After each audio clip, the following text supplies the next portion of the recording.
ఏరియాలలో పరిచర్య విస్తరించింది. ఎలా విస్తరించిందంటే అత్యధికంగా విస్తరించింది. వారిలో కొంతమంది హెబ్రీ స్త్రీలు, గ్రీకు భాష మాట్లాడుకునే స్త్రీలు అక్కడ ఆహారం కొరకు కొంత గొనుక్కోవడం సాగించారు. గొనుగులు సాగించినప్పుడు ఆ విధానం గమనించారు అపోస్తులైన పౌలు. గమనించి మేము ఆహారం పెట్టుట యుక్తము కాదు, మేము వాక్యం పంచేవాళ్ళమే కానీ ఆహారం పెట్టేవారు కాదు అని వారిలో మంచి పేరు సంపాదించుకున్న 7 ఏర్పాటు చేసుకున్నారు. ఆ 7 ఒకరైనటువంటి స్టెఫెను, మంచి పేరు సంపాదించుకున్న స్టెఫెను. అతనైతే చాలా నమ్మకంగా పనిచేసేవాడు. ఆయన్ని రాళ్లతో కొట్టి ఉన్నారు. ఆయన ఎదుటే అపోస్తులైన పౌలు యవ్వనస్తులైన ఆ చావు కూడా సమ్మతించి ఉన్నాడు. దేవుడే కదా క్షమించేది, మనుషులు క్షమిస్తారా? క్షమించరు కదా. దేవుని పోలి నడుచుకున్నప్పుడు మనుషులు కూడా అదే ప్రకారంగా జీవిస్తున్నారు. ఎలా అంటే ఆ దినాల్లో మేము ఎవరిని చూడలేదు, బైబిల్లో రాసింది మాత్రమే చదువుతున్నాం కానీ మనుషులను మేము ఎవరిని చూడలేదు అని మనం అనుకుంటాం. కానీ గొప్ప వ్యక్తి మనుషుల్లో కూడా ఒక అతను ఉన్నాడు, సాధు సుందర్ సింగ్ అనే అతను బైబుల్ స్కూల్లో చదివాడు చిన్నప్పటి నుంచి. ఆయన సిక్కు జాతికి సంబంధించిన వాడు. అయితే ఆయన చిన్న బైబిల్ ఒకటి ఇచ్చారంట, అది కాళ్ళతో తన్ని ఆ గ్రంథాన్ని చింపి కాల్చివేసి ఉన్నాడు. కాల్చివేసి ఉన్న అతనితో ఒకనాడు దేవుడు మాట్లాడుతున్నాడు అనమాట. దేవుడు మాట్లాడుతూ నన్ను అపోస్తులైన పౌలు గారితో ఏ రీతిగా మాట్లాడుకున్నాడు, ఆ సాధు సుందర్ సింగ్ గారితో కూడా ఆ రీతిగానే మాట్లాడుతున్నాడు. నేను నిలబెడతాను, నేను వాడుకుంటాను అని సాధు సుందర్ సింగ్తో మాట్లాడినప్పుడు వాళ్ళ పేరెంట్స్కి ఏమాత్రం దేవుడు అంటే ఇష్టం లేదు. వారి మతం వేరు, వారి కులం వేరు. అయినప్పటికీ వారి కులాన్ని మతాన్ని విడిచిపెట్టి ఆ యొక్క కాశీ వస్త్రాన్ని ధరించుకొని సేవా పరిచర్యలో కొనసాగుతుండగా ఆయన ఎన్నో కష్ట నష్టాలు, ఒడిదుడుకులు అనుభవించారు. ఆయన పోరాటాలతో కొట్టారు, మరలా జలగలు బాగా ఉన్న బావిలో దించారంట. జలగలున్న బావిలో దించిన ఆయన ఏం భయపడల. ఎన్నో చోట్ల ఆయన కొడతానికి కూడా సిద్ధంగా ఉన్నారు. ఒకనొక సమయంలో ఆయన కొట్టి ఒక బావిలో వేసినప్పుడు ఆ బావిలో దాహం కోసం అల్లాడుతున్నాడంట.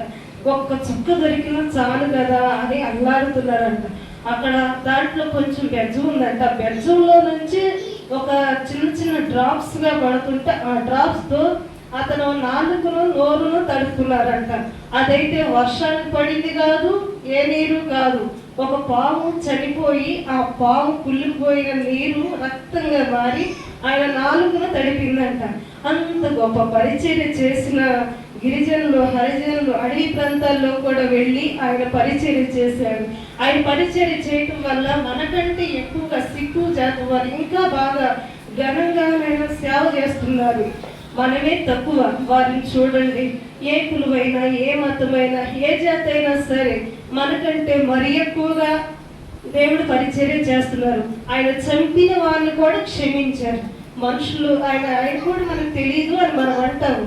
మనుషులు కూడా ఉన్నారు. ప్రవీణ్ పగడాల అతను కూడా ఆయన సేవ చేస్తూ, ఆయన రాజ్యాంగం గురించి మాట్లాడుతూ, ఆయనకి మనకున్న చట్టాల గురించి మాట్లాడుతూ, ఇలా అనేక విధులు అన్ని తీసుకుని వస్తుంటే ఒకనొక సమయంలో కూడా తిరుపతిలో ఒక అతనికి బాప్తిస్మం ఇచ్చి ఉన్నారంట. తిరుపతిలో బాప్తిస్మం ఏంటి అని అక్కడ వాదోపవాదము జరిగినప్పుడు ఆ తిరుపతిలో ఆ స్థానం లేదు కాదుగా అని ఆయన ప్రశ్నల మీద ప్రశ్నలు వేస్తుంటే అది నీతి కాదు కానీ ఆయన రాజ్యాంగం గురించి, మనకున్న చట్టబద్ధాల గురించి ఆయన మాట్లాడుతున్నట్టు ఒకనొక సమయంలో కూడా ఆయన చంపేసి ఉన్నారు. ఆయన చంపేసినా కానీ వారి ఫ్యామిలీ ఏమాత్రం ఎవరిని హాని చేయలేదు. ఎందుకంటే దేవుణ్ణి నిజంగా నమ్ముకున్నాడు, నిజంగా ముందు కొనసాగుతున్నాడు కనుక ఆయన కూడా క్షమించే తత్వం ఉన్నాడు. అలాగే అమెరికా దేశంలో ఒక యవ్వనస్తుడు కూడా ఒక పరిచర్య చేస్తాడు. ఆయన ప్రసంగం చెప్తూనే ఒక అతన్ని కాల్చివేసేదారంట. ఆమె చాలా యవ్వనస్తురాలు, 2 పిల్లలు ఉన్నారు. ఆ పిల్లలు కూడా ఉన్నప్పటికీ డాడీ మమ్మీ అని అడిగినప్పుడు డాడీ దేవుడు పని చేయడానికి వెళ్ళి ఉన్నాడు. ఆయన పని చేసి మరలా వద్దకు వస్తాడు. ఆ డాడీ అడుగుతున్న, ఆ పిల్లలు అడుగుతున్న మాటలకు ఆ తల్లి తల్లడిల్లిపోతుంది. ఆ తల్లి అయితే ఏదో ఒక చేయగలదు, భర్తను చంపిన వారిని, కానీ ఆమె అంటుంది, నా దేవుడు నా సిలువలో 7 మాటలు పలికి ఉన్నాడుగా, తండ్రి వీరేమి చేయుచున్నారో వీరి ఎరుగురు కనుక వీరిని దయతో క్షమించండి. ఆ పదం చాలు, దేవుడే చూసుకుంటాడు అని ఆమె ఉంటుంది. ఈనాడు మనం కూడా ఎలా ఉండాలంటే క్షమించే తత్వం ఉండాలి. నా మట్టుకు నేనైతే ఒక్క మాటన్నా నేను పడను, ఎందుకంటే నేను మనిషిని కాబట్టి.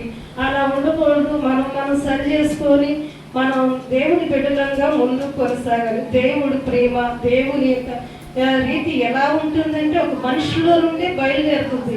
దేవుణ్ణి మనం ఎవరూ చూడలేము. ప్రేమించే తత్వం మనలో ఉంటే ఆటోమేటిక్గా దేవుడు వారినే మన వైపు తిప్పుతాడు.